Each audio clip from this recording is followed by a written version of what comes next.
Hello everyone, welcome to my YouTube channel Mamta maths tutorial. और आज class 10th का ये स्पेशल लेक्चर है आपका अभी सेट का मैथ्स का जो एग्जाम हुआ है उसकी आंसर की को लेके। फर्स्ट हम देखिए बेटा, 9 सीकेंड स्क्वायर ए माइनस 9 टेंजेंट स्क्वायर ए किसके बराबर है। हम 9 कॉमन ले लें, सीकेंड स्क्वायर ए माइनस टेंजेंट स्क्वायर ए। सीकेंड स्क्वायर ए का formula 1 plus tangent square A minus tangent square A.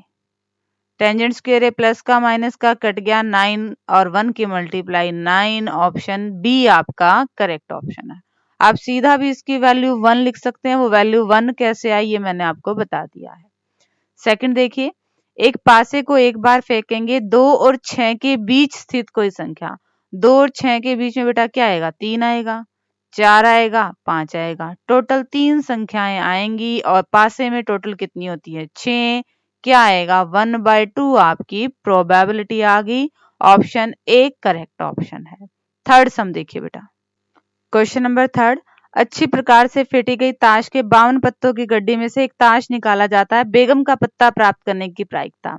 1 card is drawn from A well shuffled pack of 52 card. The probability of getting a queen.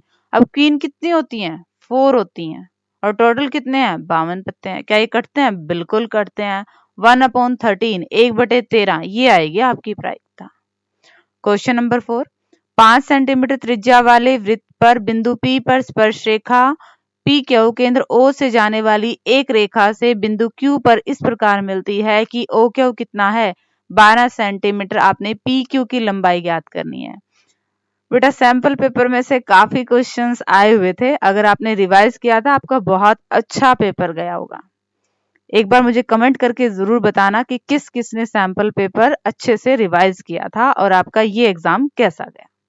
ये circle है, circle का एक centre है O और किसी point P से एक स्पर्श रेखा है PQ। इसकी लंबाई हमें निकालनी है। त्रिज्या दे रखी है 5 और ये डिस्टेंस आपको 12 दे रखा है। ये हमारे पास समकोण त्रिभुज बनेगी। क्यों, क्योंकि त्रिज्या स्पर्श रेखा पे क्या होती है, लंब। हम लगाएंगे पाइथागोरस प्रमेय। कर्ण का वर्ग बराबर आधार का वर्ग प्लस लंब का वर्ग। हाइपोटेन्यूज का स्क्वायर इक्वल टू बेस का स्क्वायर प्लस परपेंडिकुलर का स्क्वायर। हाइपोटेन्यूज 90 डिग्री के सामने वाली भुजा हमारी कर्ण रहेगी। आधार 5 ले लेते हैं, लंब निकाल लेंगे। 144 25 प्लस में लंब का स्क्वायर, प्लस का है इधर ले आएंगे माइनस का 119 और ये आ जाएगा वर्ग की जगह वर्गमूल। ऑप्शन डी आपका करेक्ट ऑप्शन है।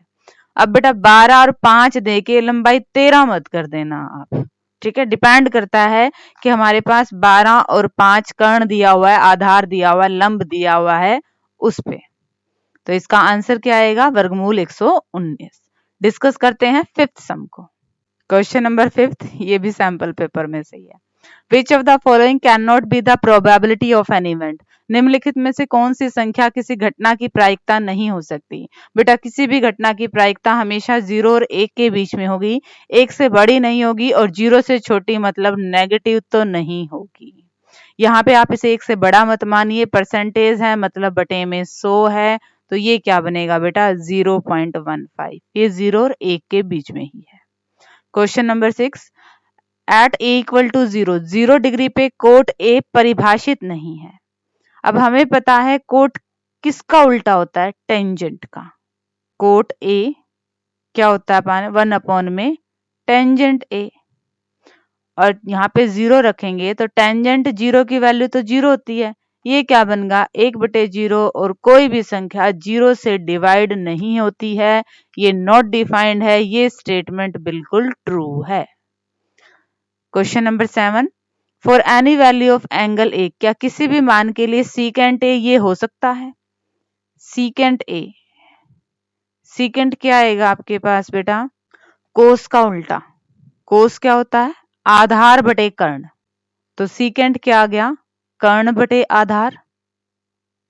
कर्ण कितना है 5, आधार कितना है 12। क्या कोई ऐसी वैल्यू है जिसके लिए यहाँ पे पाइथागोरस प्रमेय फॉलो हो।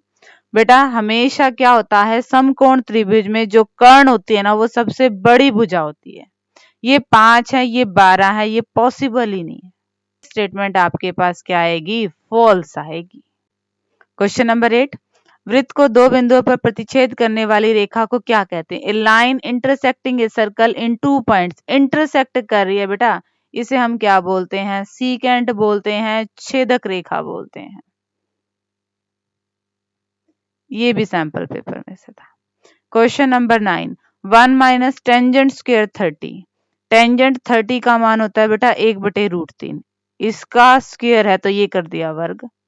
1 माइनस 1/3, एलसीएम लेंगे तो क्या बनेगा? 2/3। Question number 10, probability of an event that can not happen is. उस घटना की प्रायिकता जो घटित ही नहीं हो सकती। अब कोई घटना घटित ही नहीं हो सकती तो उसकी प्रोबेबिलिटी क्या आएगी? 0 आएगी। डिस्कस करते हैं क्वेश्चन नंबर 11 को। अब क्वेश्चन नंबर 11, यदि tangent 4a equal to cot a minus 20 degree, जहां 4a न्यून कोण है तो a का मान। ये क्या है बेटा? टेंजेंट 4a और इधर क्या है? Cot a minus 20 degree. अब हमने एक फॉर्मूला पढ़ा है, टेंजेंट थीटा किसके बराबर होता है? कोट 90 माइनस थीटा के बराबर। तो टेंजेंट 4a को हम क्या लिख सकते हैं? कोट 90 डिग्री माइनस 4a बराबर में कोट a माइनस में 20 डिग्री। कोट से कोट कट गया, क्या बचा?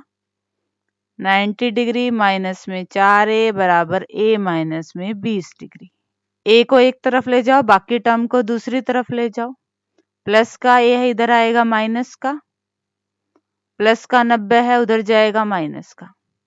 माइनस का 5a बराबर माइनस का 110। माइनस से माइनस कट गया, 5 गुना में है, इधर जाएगा भाग में। 22 डिग्री हमारा क्या आ गया? a का मान आ गया, a की वैल्यू आ गई। नेक्स्ट सम देखिए बेटा। क्वेश्चन नंबर 12, एक पेटी में 60 डिस्क हैं और उनके ऊपर 1 से लेकर 60 तक नंबर लगे हुए हैं। हमें एक डिस्क निकालनी है और 2 अंकों की संख्या होनी चाहिए। अब बेटा 2 अंकों की संख्या कहाँ से है? 10 से लेकर स्टार्ट हो जाएंगी और 60 तक आएंगी। यानी कि पहली 9 संख्याएं आपकी एक एक अंक की है, तो 60 में से 9 गए, 51 संख्याएं आपकी 2-2 अंकों की है। दोबारा देखिए बेटा, टोटल 60 है और उन पे 1 से लेकर 60 तक नंबर लिखे हैं और हमें 2 अंकों की संख्या वाले ढूंढने हैं। भाई पहले 1 2 3 4 5 6 7 8 9, इनमें तो एक ही अंक है ना, तो टोटल 60 में से हमने वो 9 डिस्क हटा दी। बाकी कितनी बची? 51 ऐसी बनी जिन पे क्या है? 2 अंकों की संख्या। और टोटल कितनी है? ये 60 है, तो ये प्रोबेबिलिटी आ गई है। सेकंड क्या है? एक पूर्ण वर्ग संख्या। पूर्ण वर्ग संख्या बेटा 1 का वर्ग 1 होता है, 2 का वर्ग 4 आएगा, 3 का वर्ग 9 आएगा, 4 का वर्ग 16 आएगा, 5 का वर्ग 25 आएगा, 6 का वर्ग 36 आएगा, 7 का वर्ग 49 आएगा, 8 का वर्ग 64 आएगा। वो 60 तक की नंबर है, मतलब आगे नहीं लेना हमने। 1 2 3 4 5 6 7, 7 बटे में 60, ये आपका आंसर आ जाएगा। ठीक है बेटा, डिस्कस करते हैं नेक्स्ट सम को। क्वेश्चन नंबर 13, दो संकेंद्रीय वृत्तों की त्रिज्याएं 5 सेंटीमीटर और 3 सेंटीमीटर है। ये आपके पास 3 सेंटीमीटर है और ये आपके पास 5 सेंटीमीटर है। उस जीवा की लंबाई निकालने जो छोटे वृत्त को स्पर्श करती है। ये आपके पास कितनी है? 5 है और ये आपके पास छोटे वृत्त की त्रिज्या 3 है और हमें पूरी यहां से लेकर यहां तक लंबाई निकालनी है, ए भी निकालनी है।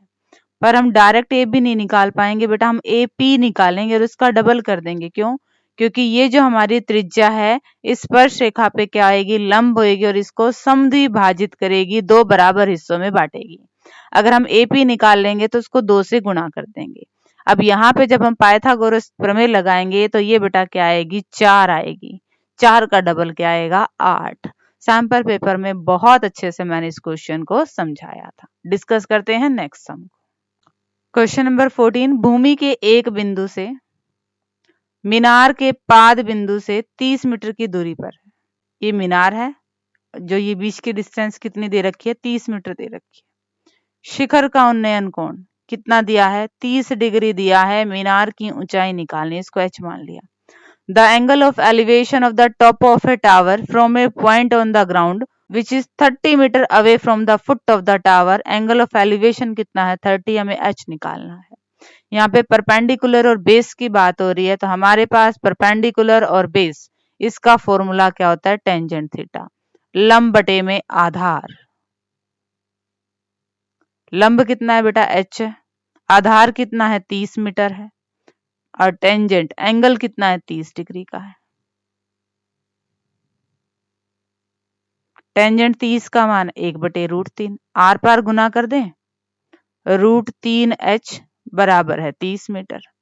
हमें तो h का मान निकालना है, गुना में है √3 तो यहाँ पे भाग में आ जाएगा, बटे में है तो √3 से गुना कर दो, √3 से भाग कर दो। ये क्या बनेगा, 30√3, नीचे क्या बनेगा 3, कैंसिल आउट हो जाएगा। 10√3 मीटर ये आपकी क्या आ जाएगी, हाइट आ जाएगी इस टावर की। बिल्कुल आसान पेपर था बेटा आपका, पेपर को हम मुश्किल बिल्कुल नहीं कह सकते। सीधा हमारे पास लंब और आधार की बात हो रही थी तो हमने वही फॉर्मूला उठाया जिसमें लंब और आधार परपेंडिकुलर और बेस यूज होते हैं। बेस दे रखा था, h निकालना था, h एक तरफ बाकी सारी टर्म एक तरफ, और कैलकुलेशन करते ही हमारा आंसर आ गया। तो ये बेटा आपकी आंसर की थी। होप कि आपका पेपर अच्छा गया होगा। कमेंट सेक्शन में अपने मार्क्स जरूर बताइएगा। Thank you everyone for watching my video.